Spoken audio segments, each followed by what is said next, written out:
ce mercredi 2 octobre 2024, l'unité de lutte contre la corruption continue d'assumer sa part de responsabilité dans ce combat combien courageux visant à imposer cette nouvelle forme de gouvernance basée sur la redevabilité, la transparence et l'honnêteté.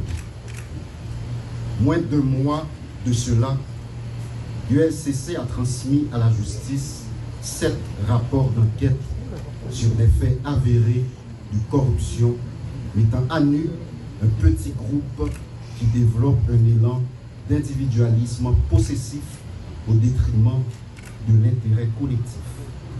Ce matin, nous sommes en train d'assister à un événement sans précédent dans l'histoire politique et institutionnelle haïtienne où des hauts responsables de l'État qui assurent les attributions présidentielles sont impliqués dans un scandale de corruption.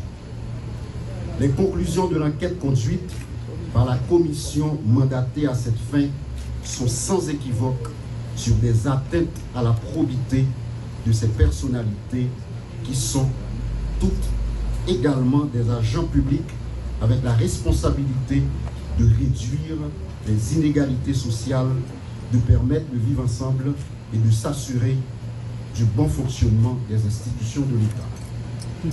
L'ULCC, se conformant à sa mission légale, a mené une enquête impartiale, crédible et fiable sur cette affaire de corruption impliquant 3 membres du Conseil présidentiel de transition et l'ancien président du Conseil d'administration de la Banque nationale de crédit.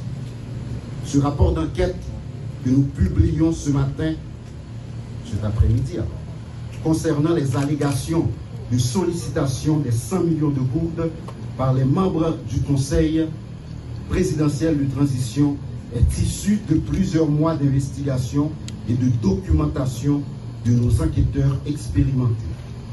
Ce travail effectué avec un élan d'objectivité est aussi un plaidoyer pour la bonne gouvernance et l'usage strict de l'intégrité dans la gestion de la chose publique. L'ULCC se trouve encore à ce carrefour historique en fonction des enjeux et de l'ampleur des grands dossiers à scandale qu'elle conduit. Cette institution qui détient cette noble charge de moraliser l'administration et la vie publique en général, de protéger les biens publics et collectifs, répondra toujours, sans moindre doute, à ses rendez-vous avec l'histoire. Définitivement, toutes celles et tous ceux qui gèrent les fonds publics ou qui occupent une fonction à forte influence ont désormais des comptes à rendre à la nation. Ce changement de paradigme est en résonance avec les objectifs de cette période intérimaire insérée dans le décret du 10 avril 2024 qui insiste sur des réformes profondes et considérables en vue de proposer une nouvelle forme de gouvernance axée sur le sens profond du service public.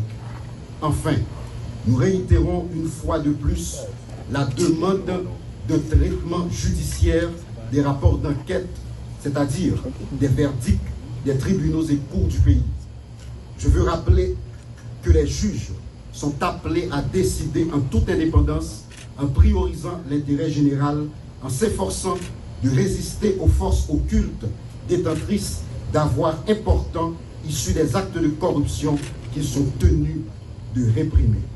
L'ULCC demeure une grande alliée de la justice et travaille pour la justice. Chaque journaliste ici présent sortira de ces lieux avec un résumé exécutif de ce rapport d'enquête, comme me l'autorise l'article 9 du décret du 8 septembre 2004 créant l'ULCC. Nous décidons d'impliquer chaque citoyen et chaque citoyenne dans cette quête de bonne gouvernance et de reddition de comptes. Ça qu'a passé aujourd'hui, c'est un événement historique. C'est un signal fort qui montrait que Haïti demeurait et était un état de droit. Qui donc, personne, quel que soit rang, quel que soit statut, pas piro, ni en est tête la loi. L'ULCC a continué sans l'été, avec même énergie, traquer tout corrompu à tout corrupteur. Du haut de nos 20 ans, les 20 ans de l'institution, l'ULCC assume sa part. Ensemble, nous allons continuer. Merci beaucoup. Recommandations administratives, en plus des recommandations sur le plan pénal. C'est d'abord la mise en mouvement de l'action publique contre les nommés Smith Augustin, Emmanuel Vertilaire et Louis-Gérald Gilles pour abus de fonction, versement de pots de vin et corruption passive, ce conformément aux dispositions des articles 5.5 et 5.6 et 11 de la loi du 12 mars 2014 portant prévention et répression de la corruption.